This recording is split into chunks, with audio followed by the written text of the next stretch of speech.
ఓం సాయిరామ్ సమర్థ సద్గురు సాయినాథ్ మహారాజ్ కీ జై. మన సాయి బిడ్డలందరికీ నమస్కారం ఫ్రెండ్స్. ఎలా ఉన్నారండి? ఏం చేస్తున్నారు?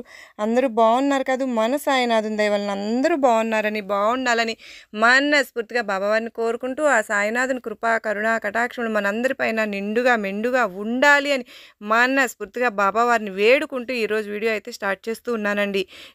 ఈరోజు మన సాయినాథుడు ఏమి చెప్పబోతున్నారు అంటే గనక, బిడ్డ ప్రతిరోజు నేను చెప్పేది వినకుండా అలక్ష్యం చేస్తున్నావమ్మా, ఈ రోజైనా విను తల్లి, ఇది నీకు ఒక మంచి అవకాశం, ఇలాంటి పరిస్థితుల్లో కూడా వదులుకోవద్దు అని చెప్పి సాయినాథుడు మనకు ఒక అద్భుత సందేశం తీసుకొచ్చారు.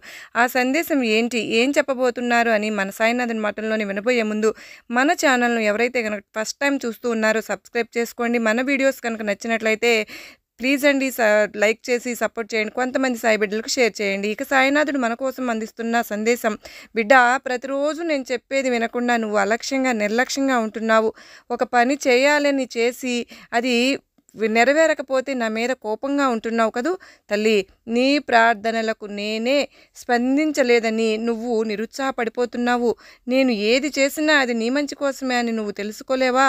నీవు ఇప్పుడు కావలసింది భవిష్యత్తులో నీకు చెడు కలిగించేది అయ్యి ఉంటుంది. అందుకే నేను ఆలస్యం చేస్తూ ఉన్నాను తల్లి. నేను ఒక విషయం చెప్పాను అంటే అది పెద్దగా అది నీకు ఖచ్చితంగా నువ్వు అందులో ఏదో ఒక మర్మం ఉంటుంది అని చెప్పి గుర్తించు.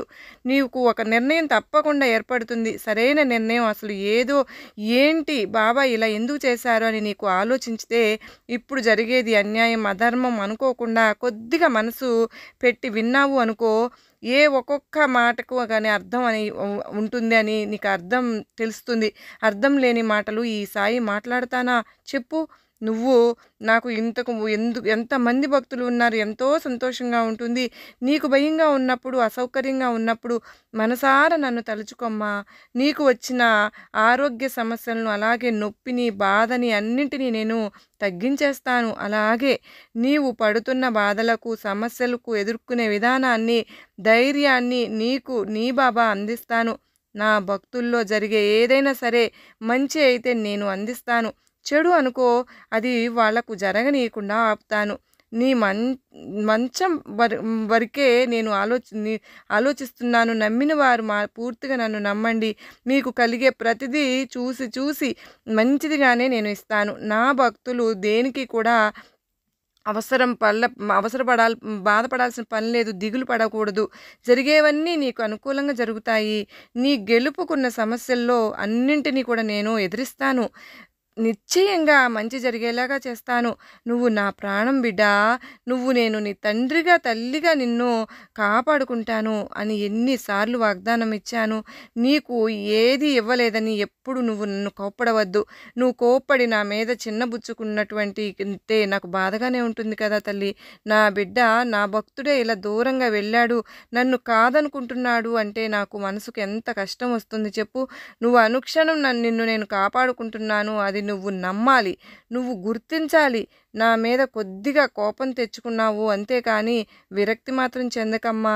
నేను ఎన్నోసార్లు చెప్తూ ఉంటాను కదా, కానీ నువ్వే వినడం లేదు తల్లి. ఇప్పుడు చెప్తున్నాను, ఇప్పుడైనా కొంచెం మనసు పెట్టి అలక్ష్యం చేయకుండా విను. నీ అవసరం లేనిదే నీకు ఏది ఇవ్వనమ్మా బిడ్డా.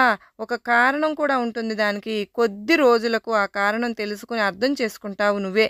కొద్ది కాలం మాత్రం నువ్వు ఓపికగా ఉండు. నీ బాబా ఉండగా నీకు భయపడవలసిన అవసరమే లేదు. నిన్ను ఎలాంటి స్థితిలో అయినా సరే నేను వదులుతానా? నీ అన్ని విషయాల్లో పక్కా బలంగా ఉంటాను. నీకు ధైర్యంగా మనోబలాన్ని మనోశక్తిని తప్పకుండా అందిస్తాను. నీకు ఏదైనా సమస్య వచ్చినప్పుడు దాన్ని పరిష్కరించి మంచి దారి చూపిస్తాను. నీ జీవితంలో మంచి మార్పులు అద్భుతమైన శుభవార్తలు అందిస్తాను. అన్ని విషయాలు నీ వెనకే ఉండి నేను జరిపిస్తాను. తల్లి దిగులు చెందకు. నా బిడ్డవైన నిన్ను నేను కాపాడుకోకపోతే ఎలా చెప్పు?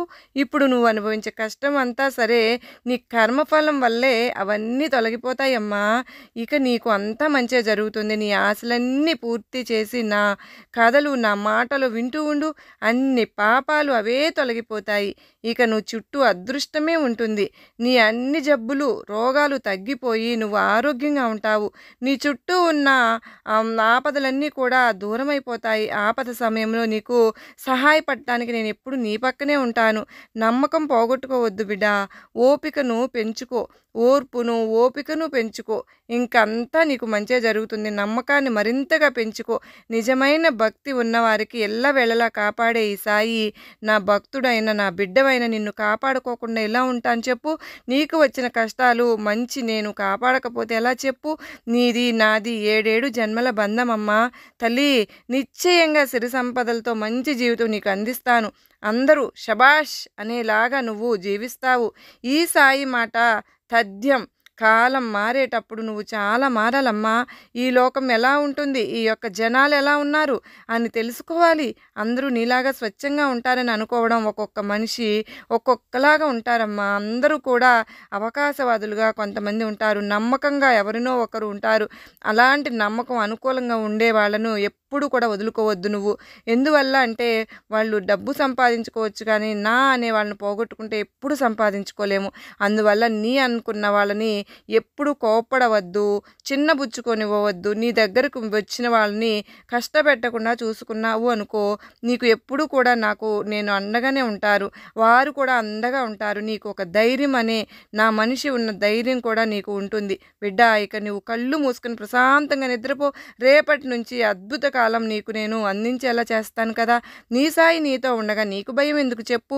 నీకు నా ఆశీర్వాదములు ఇస్తున్నాను బిడ్డ అని మన సాయినాథుడు మనకు అత్యద్భుతమైన సందేశం అందించారు కదా ఫ్రెండ్స్. ఈ సందేశం మీ అందరికీ కూడా నచ్చింది కదూ? నచ్చినట్లయితే మరికొంతమంది సాయి బిడ్డలకు షేర్ చేయండి. అలాగే మరలా మరో చక్కని సాయినాథుని సందేశంతో మరలా మీ ముందుంటానండి. అంతవరకు నమస్కారం ఫ్రెండ్స్. ఓం సాయిరామ్. సర్వే జన సుఖినో భవంతు. లోకా సమస్త సుఖినో భవంతు. అందరూ బాగుండాలి, అందరిలో నేనుండాలి అని మనస్ఫూర్తిగా బాబావారిని మరొక్కసారి కోరుకుంటున్నానండి. ఇది సాయి మందిరం అండి. మా ఊరు వచ్చాను నేను. మా అమ్మవారిల్లు, మా అత్తగారిల్లు ఒక్కచాటే. నేను అక్కడి నుంచి బాబావారి వీడియో మీకు షేర్ చేస్తూ ఉన్నాను.